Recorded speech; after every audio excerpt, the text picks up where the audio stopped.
नमस्कार. आज आपण करणार आहोत कुरकुरीत सोया चंक. त्यासाठी लागणारं साहित्य: 1 चमचा मसाला, अर्धा चमचा धने पावडर, 1 चमचा तिखट, लाल तिखट आहे, थोडीशी हळद आणि 1 चमचा डाळीचं पीठ आणि 1 चमचा तांदळाचं पीठ. हे 1 ते 1.5 ग्लास पाणी आपण गरम करून घेतलेले आहे. त्यात थोडंसं मीठ टाकायचं, थोडं दही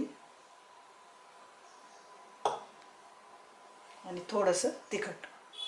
या पाण्यामध्ये आता ही सोयावडी भिजत टाकायची, थोडं ढवळून घ्यायचं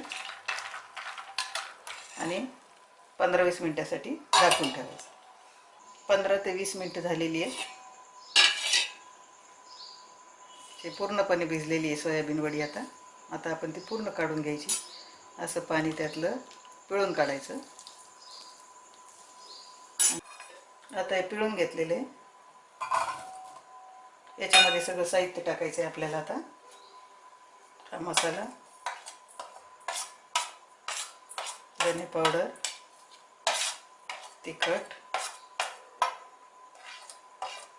तांदळाचं पीठ, डाळीचं पीठ आणि मीठ आणि अद्रक लसूण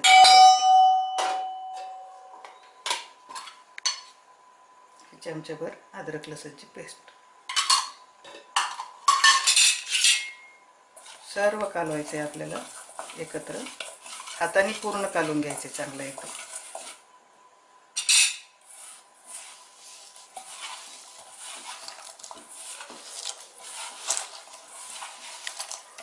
असं चांगलं कालवल्यानंतर त्याला मॅरिनेट होण्यासाठी अर्धा तास झाकून ठेवून द्यायचे. गॅसवर पॅन गरम झालेला आहे, त्याच्यात 1 पळी तेल घालायचं आणि हे मॅरिनेट झालेले चांगल्या प्रकारे. आता हे याच्यात घालून घ्यायचं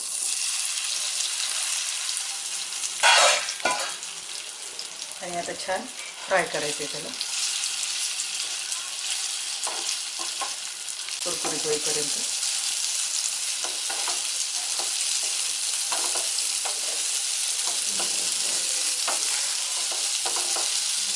त्याचा रंग बदलायला सुरुवात झाली पाहिजे.